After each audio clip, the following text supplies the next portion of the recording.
नागपूरच्या दोन्ही रुग्णांचे नमुने एम्सला आलेत. एम्सला आरटीपीसीआर किट मिळाल्यावरती या दोन्ही नमुन्यांची चाचणी केली जाईल. त्यानंतर अहवाल पुढच्या 2 दिवसांमध्ये प्राप्त होईल, असे एम्सच्या प्रोफेसर डॉक्टर मीना मिश्रा यांनी म्हटलंय. दर आठवड्याला लक्षणं असलेल्या 5 रुग्णांचे नमुने एम्समध्ये तपासले जाणार आहेत. त्यांच्याशी बातचीत केली आमचे प्रतिनिधी तुषार कोहळे यांनी.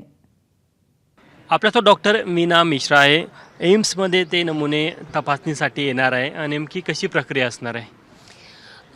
आम्ही त्याचा एक फॉर्म बनवलेला आहे. त्याच्यात त्यांना सगळे डिटेल्स पाठवायचे आहे आणि सोबत जसं आपण कोविडमध्ये पाठवत होतो ना, नेझल स्वॅब आणि ओरल स्वॅब, तर ते स्वॅब ते आमच्याकडे पाठवतील. आणि आमच्याकडे उद्या एक किट येणार आहे आणि 2 दिवसात NIVच्या पण किट अपेक्षित आहेत. तर आम्हाला काल एक ICMRची मीटिंग झाली, तर त्याच्यात त्यांनी असं सांगितलं की आम्हाला एकदा टेस्ट करायचे आहेत पुन्हा. त्याची जर एक CT व्हॅल्यू असते तर ती जर 25पेक्षा कमी असेल तर मग ते सॅम्पल्स आम्हाला NIVला जिनोमिक सिक्वेन्सिंगसाठी पाठवायचे आहे. तर इथे आम्ही जी टेस्ट करू ती RT-PCR टेस्ट राहणार आहे. तर त्याच्यात ते पॉझिटिव्ह आहे की निगेटिव्ह आहे आधी ते कन्फर्म करू. पॉझिटिव्ह आहे आणि लेस दॅन 25 आहे तर मग ते जिनोमिक सिक्वेन्सिंगसाठी जाते. तर जिनोमिक सिक्वेन्सिंगमध्ये आपल्याला हे कळेल की हा जो ऑलरेडी सर्क्युलेशनमध्ये तो RNA व्हायरस आहे तोच आहे की त्याच्यात काही नवीन म्युटेशन आलेलं आहे. त्याच्यासाठी आपण जिनोमिक सिक्वेन्सिंग करणार आहोत. ज्या 2 रुग्णांना आपण संशयित म्हणून बघत आहे ते तर बरे झाले, तर सॅम्पल स्टोअर करून ठेवले आहे की कसे?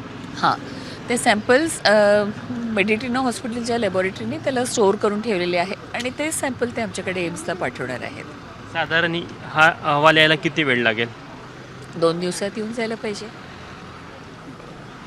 या व्यतिरिक्त आणखी काही सॅम्पल तुम्ही घेणार आहे रँडमली ज्या लोकांना सध्या नागपूर शहरामध्ये करंटली लक्षण आहे? हां, आम्हाला काल जी ICMRची मीटिंग झाली तर त्याच्यात त्यांनी सांगितलं आहे की जे काही संशयित रुग्ण आहेत आणि ज्यांना खूप सिम्पटम्स आहेत तर आम्ही ज्या चाचणी करतो त्याच्यासोबत ही पण कमीत कमी 5 सॅम्पल्स 1 वीकमध्ये आम्हाला टेस्ट करायचे आहेत. ते आम्हाला इन्स्ट्रक्शन्स मिळाले ICMRकडनं.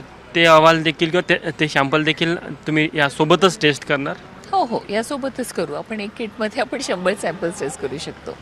त्यामुळे मग आपल्या सॅम्पलची गरज असेल की जितके अवेलेबल आहे तितके पण करू? जितके पण आहेत पण ते लावू शकतो, काही प्रॉब्लेम नाही आहे. Thank you madam. कॅमेरामॅन अतुल हेडेसह तुषार कोहळे, ABP माझा, नागपूर. ABP माझा, उघडा डोळे बघा नीट.